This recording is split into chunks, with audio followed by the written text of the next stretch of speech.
চব্বিশ পরগনার বারুইপুর থানার বেলেগাছি এলাকায় তৃণমূল আশ্রিত দুষ্কৃতীদের বিরুদ্ধে ফের অত্যাচারের অভিযোগ। স্থানীয় মহিলাদের দাবি, বিজেপি করার অভিযোগে 2021 সালে বাড়িতে হামলা, ভাঙচুর এবং মারধরের ঘটনা ঘটে। অভিযোগ, রাতের অন্ধকারে মহিলাদের মানসিক অত্যাচারও করা হতো। মহিলাদের আরও অভিযোগ, যেখানে প্রশাসনের কাছে জানিয়েও কোনো রকম ব্যবস্থা গ্রহণ করা হয়নি। 2016 সালে রাজ্যে পালাবদলের পরও এলাকায় আতঙ্কের পরিবেশ বজায় রয়েছে বলে তাদের দাবি।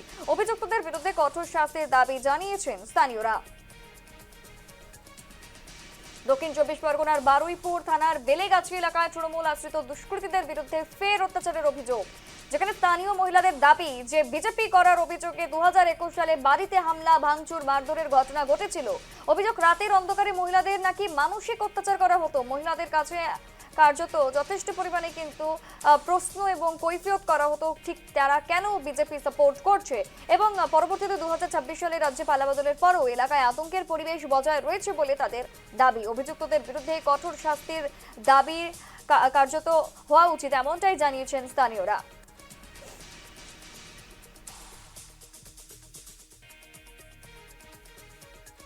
2021 সালে আমি গর্ভবতী ছিলাম।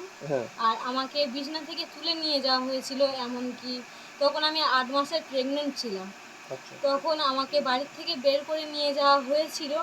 হ্যাঁ, তো মেন্টালি টর্চার, যেহেতু আমি গর্ভবতী অবস্থায় ছিলাম বলে ওই জন্য কোনো কিছু আর করতে পারিনি, কিন্তু নিয়ে গেছিল। ওদের খারাপ উদ্দেশ্যও ছিল।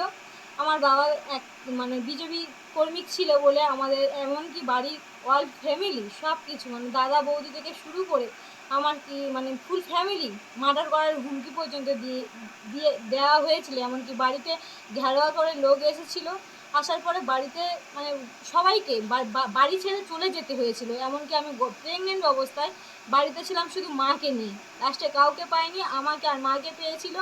তো এই বেলেগাছি অঞ্চলের মধ্যে এগুলো কারা করতে, এগুলো টিএমসির লোকেরা। আচ্ছা, হ্যাঁ, বাড়ি থেকে তুলে কোথায় নিয়ে চলে যেত? মাঠের মধ্যে না, এমনকি আমাদের পাড়ার আমাদের গ্রামের অনেক নারীদেরকেও নিয়ে যাওয়া হয়েছিল। আচ্ছা, অনেক নারীকে, কারণ তারা লজ্জার খাতিরে এগুলো ঢাকা রয়েছে, কোনো কিছু বলতে পারিনি। আসলে তারা নিজেরাই পর্যন্ত বলতে পারেনি। আর এইসব সরকারের কাছে, এখন নতুন সরকারের কাছে আবেদন রয়েছে যে সেই সব তৃণমূল কর্মী লোকেদেরকে শাস্তি দেওয়া হোক।